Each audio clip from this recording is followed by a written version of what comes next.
Sir खड़े होकर आज बात किया जाए, क्योंकि जैसी आपकी इच्छा सर। बैठने पर वो बच्चों का बिल्कुल बिल्कुल सर, जैसा आपका आदेश। अरे सर जी, तो आज एक्सपर्ट कंप्यूटर पे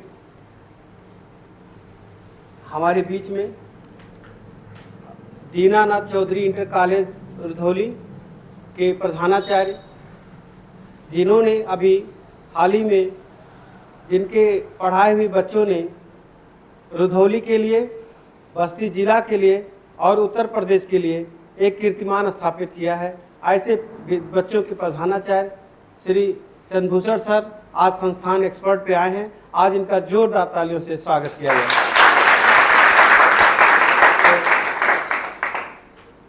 आपने सर एक अच्छा अध्ययन कराने के साथ साथ अच्छा व्यवहार बच्चों में दिया है, और उसका असर ये रहा कि आपके बच्चों ने अभी जिले में नहीं बल्कि प्रदेश में भी स्थान बनाया।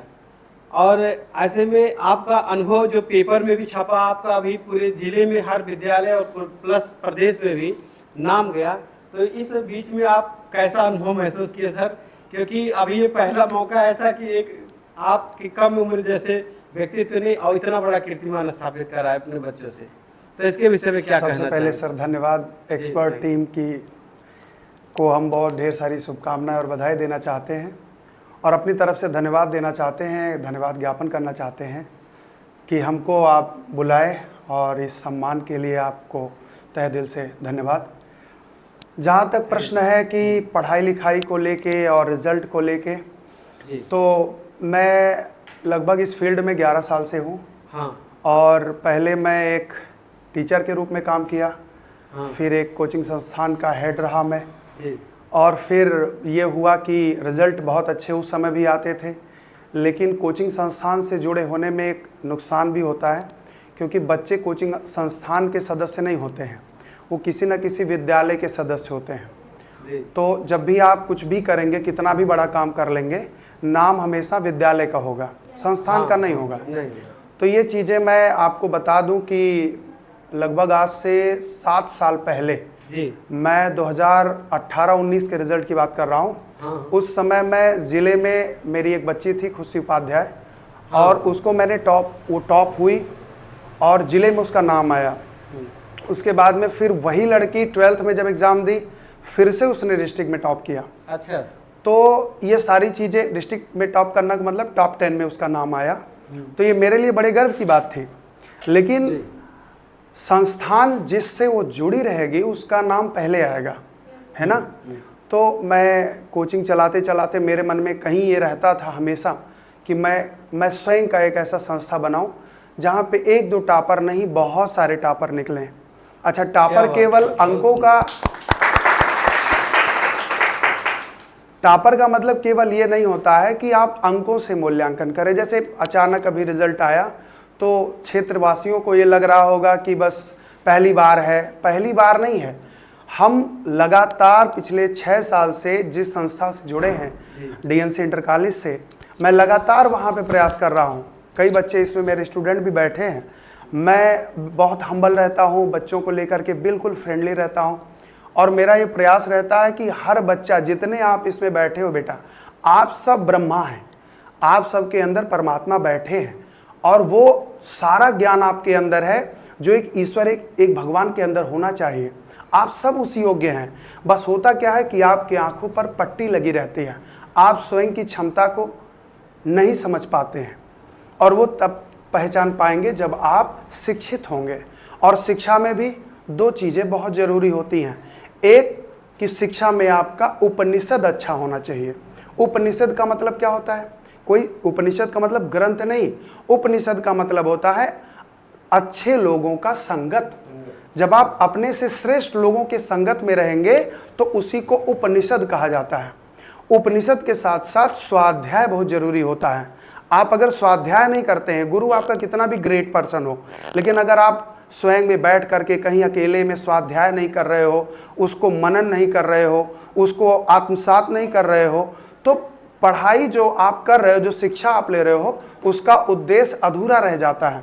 और मैं बच्चों को बार बार ये चीज़ कहता हूँ कि अपने को कम मत आंकिए। आप बहुत बड़े हैं, आप अपने आप को हल्का समझते हो। कारण यह है कि आपके आसपास का माहौल ऐसा है कि आपको हर छोटी चीज पे ताना बोलना, आपको नीचा दिखाना, ये लोगों की फितरत हो गई है। तो आप थोड़े बहिरे बनिए, सुनिए मत, आप अपने को पहचानिए, आप बहुत ग्रेट हैं। तो जब मैं संस्था में ज्वाइन हुआ तो बच्चों में सबसे पहला मेरा काम यही है, आप पढ़ने लिखने में कैसे हैं ये मायने नहीं रखता है। सबसे पहले ये मायने रखता है कि आपका विश्वास कैसा खुद के प्रति है। और जब आत्मविश्वास आप में होगा तो आप कोई भी लक्ष्य पा जाएंगे। तो मैं लगातार 6 साल से ये काम कर रहा था।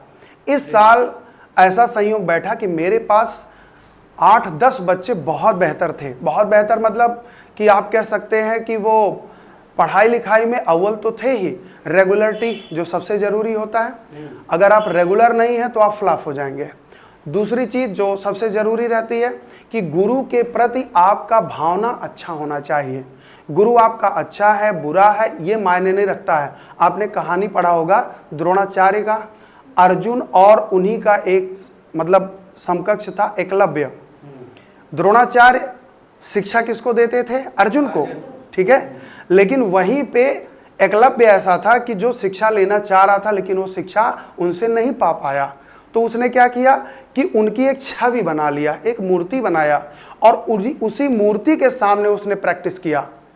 तो वो तो मूर्ति है, निर्जीव है, लेकिन उसकी भावना ये थी कि गुरु जी हमारे सामने बैठे हैं और मैं अच्छे तरीके से प्रैक्टिस करूंगा। तो उस प्रैक्टिस का नतीजा क्या हुआ कि अपने समय में अर्जुन को अगर कोई टक्कर दे सकता था तो कौन था? एकलव्य। जबकि रियल गुरु के पास अर्जुन थे। तो गुरु जो है वो कैसा है इसका आकलन आप नहीं कर सकते हैं। गुरु के प्रति आपकी श्रद्धा बहुत महत्वपूर्ण होती है। आपका गुरु जो भी हो आप उसके प्रति नतमस्तक रहें, जैसा वो आदेश करे वैसा आप आगे बढ़ते रहें, वैसा आप काम करते रहें। और जब ये लगातार आप करते रहते हो तो निश्चित ही आपका परिणाम बेहतर होता है। तो वो जो बच्चे थे वो मान के जैसा मैं कहता गया वैसा वो करते रहे। छुट्टी के बाद भी उनको बुलाया जाता था तो छुट्टी के बाद भी आते थे। एग्ज़ाम से पहले इस साल मैंने क्या किया था कि 1.5 महीने पहले ही मैं PYQ कराना शुरू कर दिया था। पूरा वो एनवायरनमेंट देता था कि जो बोर्ड एग्जाम का होता है। 3.25 घंटे का बच्चे को समय देता था।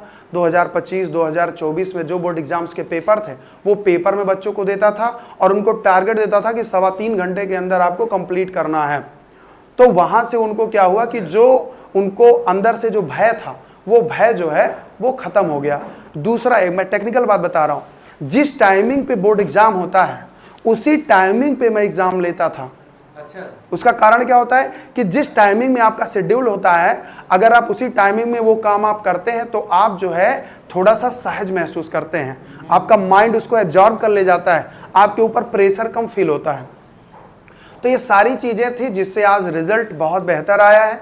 और विद्यालय में जो बच्चियां टॉप की हैं वो आपके बस्ती डिस्ट्रिक्ट में रुधौली का ये पहला विद्यालय है कि जो बस्ती डिस्ट्रिक्ट में फर्स्ट रैंक प्राप्त किया, पहला स्थान। आज तक रुधौली में ऐसा कभी नहीं हुआ था। जबकि रुधौली को लोग पढ़ाई के क्षेत्र में बहुत पिछड़ा समझते हैं, बहुत पिछड़ा समझते हैं। दूसरा जिले में सर जी कितना विद्यालय होगा वैसे बस्ती जिले में? जो हमारे पास अभी तक जानकारी है तकरीबन 4,500 विद्यालय हैं जो मान्यता प्राप्त हैं, ठीक है। और आप भी जिस क्षेत्र में हो बहुत ऐसे विद्यालयों को जानते होंगे जो 10th तक 8th तक ही मान्यता है लेकिन इंटर तक चलाते हैं। तो अगर उनको भी काउंट कर लिया जाए तो तकरीबन 10,000 विद्यालय होंगे। 10,000 विद्यालय में और दीनानाथ चौधरी इंटर कॉलेज जिसमें प्रथम आ रहा है वो भी टॉप 10 में जब देखेंगे लिस्ट तो टॉप 5 में 4 बच्चे आ रहे हैं। टॉप 4 में सर 4 बच्चे, टॉप 4 में 4 बच्चे, 5 की बात नहीं है। पर 2 बच्चे। तो इस तरह से मतलब ऊपर से भी टॉप किया, मतलब आपने आपका जो विद्यालय है वो पूरा जिले का एक प्रकार से टॉप विद्यालय हो गया। 10,000 में टॉप विद्यालय। तो आज ये मानना पड़ेगा कि रुधौली हम लोग का बहुत ही स्ट्रगल करके आज ऊपर आया है। तो रुधौली शिक्षा में कहीं पीछे नहीं है, बस ये कि स्थान ना आने की वजह से थोड़ा सा हम लोग को लगता था कि रुधौली अभी बहुत पीछे है। लेकिन आज पहली बार गर्व महसूस हो रहा है कि हम लोग रुधौली के शिक्षार्थी हैं और शिक्षण से जुड़े हुए लोग। जी सर। तो सर ये अनुभव आपका मुझे बहुत अच्छा लग रहा है। और आप सर कुछ कंटिन्यू कर रहे थे, दूसरा नंबर बता रहे। हाँ, तो मेरा जो कहना है कि रिजल्ट जैसे डिस्ट्रिक्ट में पहला स्थान आ गया, ठीक है। पहले के बाद तीसरे स्थान पे विद्यालय की 2 बच्चियां हैं, सेम अंक पाई हैं 574, और फिर चौथे स्थान पे भी एक बच्ची है 571। हाँ। तो ये विद्यालय के लिए, रुधौली क्षेत्र के लिए बहुत बड़ी बात है, क्योंकि आपको हल्का लग रहा है। आप अगर देखेंगे तो बस्ती डिस्ट्रिक्ट में एक से एक ब्रांड है। आप देखेंगे विद्यालयों का अगर आप फहरिस्त बनाएं तो एक एक विद्यालय हैं जिनके बारे में लोग ये मान के चलते हैं कि इनसे बढ़िया कोई नहीं है। हाँ। लेकिन मैं जब क्षेत्र में आया, चूंकि मैं कोचिंग पढ़ाता था, बच्चे जो हमसे कोचिंग पढ़े होंगे वो इस पॉडकास्ट के माध्यम से सुन रहे होंगे, हाँ। तो वो जानते हैं कि मैं फीस को लेके, आर्थिक स्थिति को लेकर के हमेशा कॉम्प्रोमाइज हो जाता था। हाँ। कोई बच्चा अगर कहा कि सर नहीं, आपको बता दूं कि मैं कोचिंग के दौरान 40 बच्चे 50 बच्चे फ्री ऑफ कॉस्ट पढ़ाता था, क्योंकि अच्छा। हर बच्चा ऐसे बैकग्राउंड से नहीं आ रहा है कि जो सरवाइव कर सके, कोचिंग पढ़ सके, है ना। तो उसको मैं पढ़ाने का काम करता था।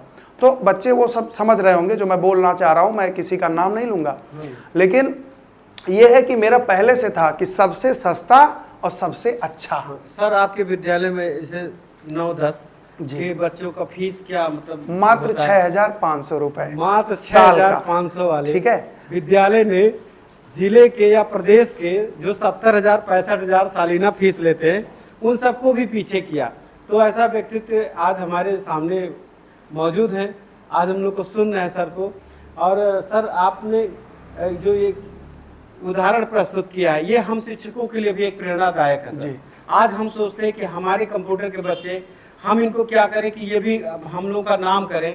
पिछले 22 साल से तो हम काम कर रहे हैं, बच्चे हमारे हर शहर में देश के हैं, लेकिन हम जो एक कीर्तिमान बना पाए बच्चों के तरफ से, जैसे मेरा भी नाम जैसे आपका आज हो रहा है बच्चों के नाते, वैसा मेरा भी सम्मान चाहते हैं सर। क्या ऐसा तो कुछ 2-4 टिप्स हमको भी बताएं सर। अरे सर, आप हमसे बहुत श्रेष्ठ हैं, और आप भी जानते हैं कि मैं आपका शिष्य भी रहा हूं। बिल्कुल बिल्कुल सर। तो इसमें मुझे कुछ बताने की जरूरत नहीं, आप सर्वज्ञ हैं।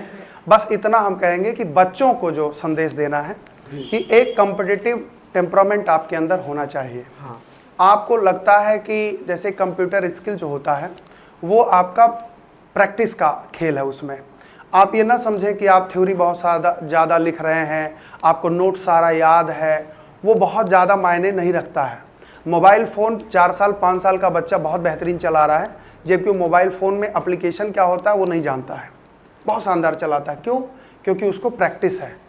तो practice makes a man perfect. तो आप परफेक्ट तब हो जाएंगे जब प्रैक्टिस आप करेंगे, ज़्यादा से ज़्यादा प्रैक्टिस करेंगे, आप निखरेंगे। और प्रैक्टिस के साथ साथ आप थोड़ा कॉम्पिटिटिव अप्रोच रखिए। जैसे मैं छोटा सा एग्जांपल दे रहा हूँ, जैसे मान लीजिए यहाँ पे बहुत ऐसे बच्चे होंगे जो टाइप के उद्देश्य से आते होंगे, तो 5-6 बच्चे 7 बच्चे जो भी हों, उनको तुरंत उनको टाइमिंग दे दिया जाए कि 5 मिनट के अंदर आपको इतना वर्ड करना है, एररलेस करना है, चलिए शुरू हो जाइए। तो जब पर डे उनको एक कंपटीशन के दौर से वो गुजरेंगे तो उनमें निखार आएगा। अकेले में बैठा हुआ हर कोई अपने आप को वीर समझता है, लेकिन जब वो दौड़ में शामिल होता है तब असली औकात पता चलती है। तो उसका प्रैक्टिस होना चाहिए, किसी भी चीज का, टैली हो, आप वेब डिजाइनिंग कर रहे हो, आप कंप्यूटर में कोई भी चीज सीख रहे हो, उसमें सबसे जरूरी होती है कॉम्पिटिटिव टेम्परामेंट होना चाहिए, क्योंकि जमाना कंपटीशन का है। आप जो शिक्षा ले रहे हो वैसी ही शिक्षा पूरे भारत में अगर आप काउंट करेंगे तो करोड़ों लोग होंगे। हाँ। और उनके साथ जब आपका कंपटीशन होगा तो आप गायब हो जाएंगे। बात समझ रहे हैं? कॉम्पिटिटिव टेम्परामेंट रखिए।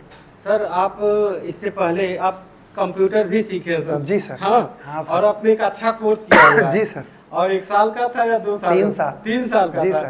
तालियां एक बार सर के लिए, बहुत शानदार। मैं आपको बता रहा हूँ, ये भी सर हैं, और आप समझे कि एक बार आपने एक्सपर्ट से फार्म भर दिया था जी, CCC का। जी सर। और आप एग्जाम दिए थे और पहली बार में आपने A ग्रेड मार दिया, है ना? तो सर के लिए एक बार जोरदार तालियां। पहली बार सर आपने A ग्रेड मारा। तो ये चीज होता है कि ये जबकि पढ़ने होने नहीं आए थे, खाली फॉर्म भरा था आपने।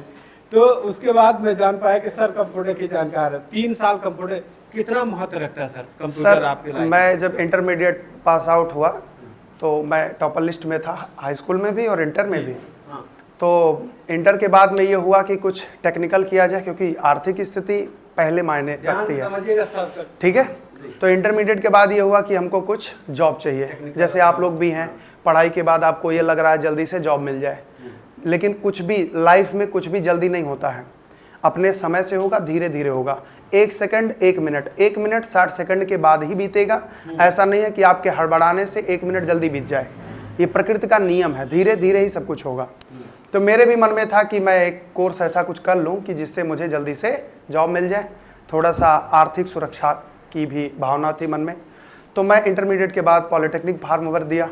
पॉलिटेक्निक में मेरा अच्छा रैंक आया। अच्छा रैंक आने के बाद में उस समय दिमाग में ये था कि आईटी और सीएस का बहुत ज़ोरदार स्कोप आने वाला है। ये बात मैं बता रहा हूँ 2011 की।